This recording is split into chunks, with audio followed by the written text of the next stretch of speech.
Sup guys, how's it going? Been a while, hasn't it? Sorry. But now that I'm back, I thought I'd make a video on something which has been all over the news in the last week and was featured on my social media as a news of the day story. So why didn't I post it back then? Well, I was too busy eating cake.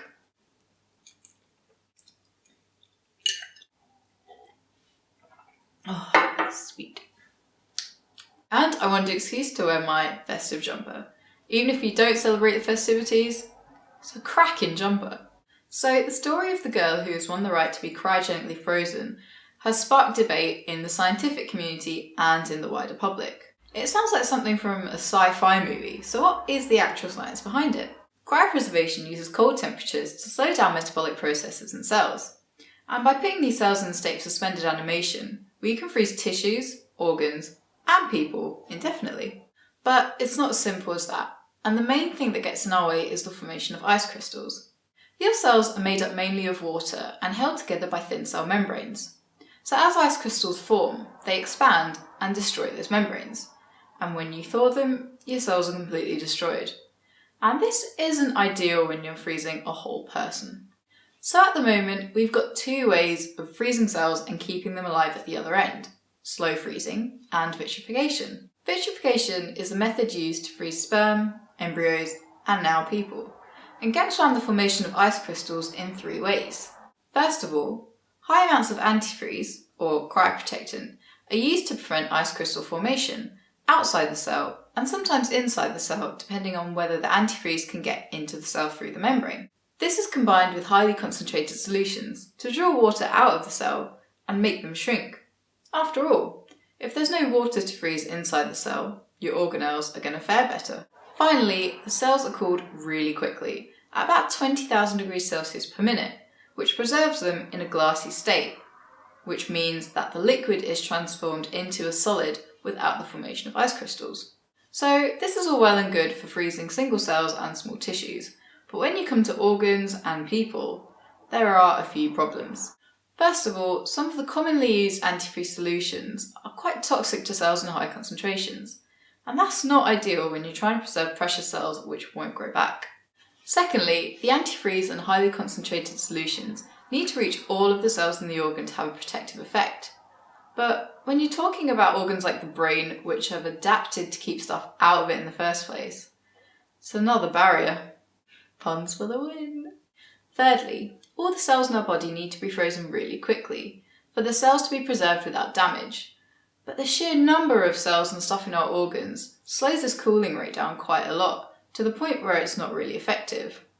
And once we've frozen the cells, we don't actually have any technology now to be able to know if the process has been done successfully.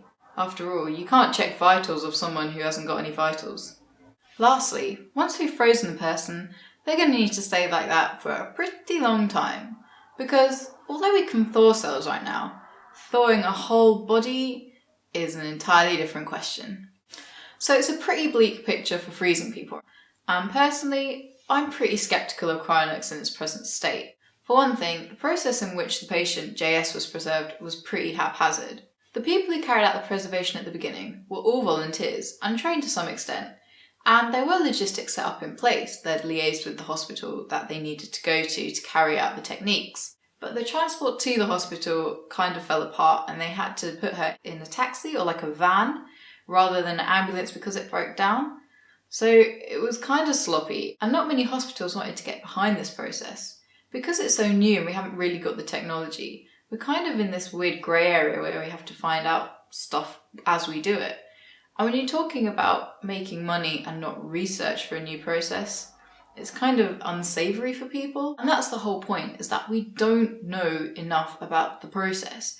We don't know enough about freezing whole organs, let alone multiple organs in a body. We can barely do tissue slices or anything bigger than tissue slices. And the leading experts in cryopreservation think that we're about 5 to 10 years away from being able to figure out how to freeze whole organs. And then we've just got the rest of the organs in the body to do. And once we successfully freeze them, we're going to have to work out how to unfreeze them, which again is looking to be quite far away. And what's most unsavoury for me is the way that businesses and companies are making money out of pretty much sheer desperation. Patients are taking a massive leap of faith, wanting to be preserved and woken up later if we can. But this market is really unregulated. I mean, the HTA doesn't even have authority over it because we just don't know anything about it. How can you regulate something which you can't even prove works yet? And in fact, one of the companies who offer cryonic preservation in Russia said that it doesn't matter if it doesn't work because the people will be dead anyway. But you're taking money from those people and their families just for something that might not work? I mean, how can you sleep at night really? Where's your humanity? Where's your morals?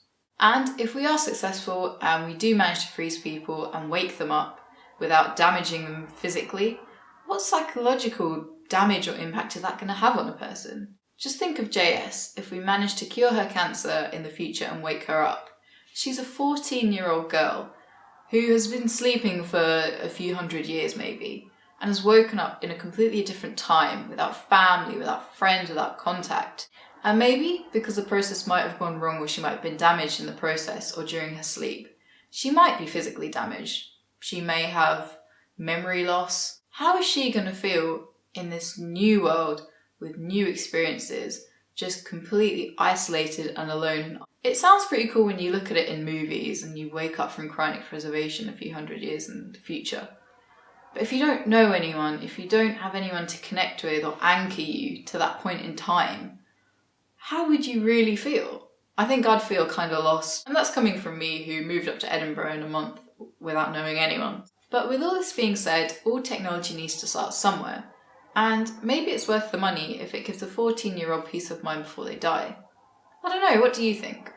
I'd love to know your opinion on this, so please get talking either in the comments below or on my social media. And as always, keep the comments coming in for any high-U topics you want me to discuss. Or maybe if you like news of the day discussions, just let me know and maybe I can do this sort of video in the future.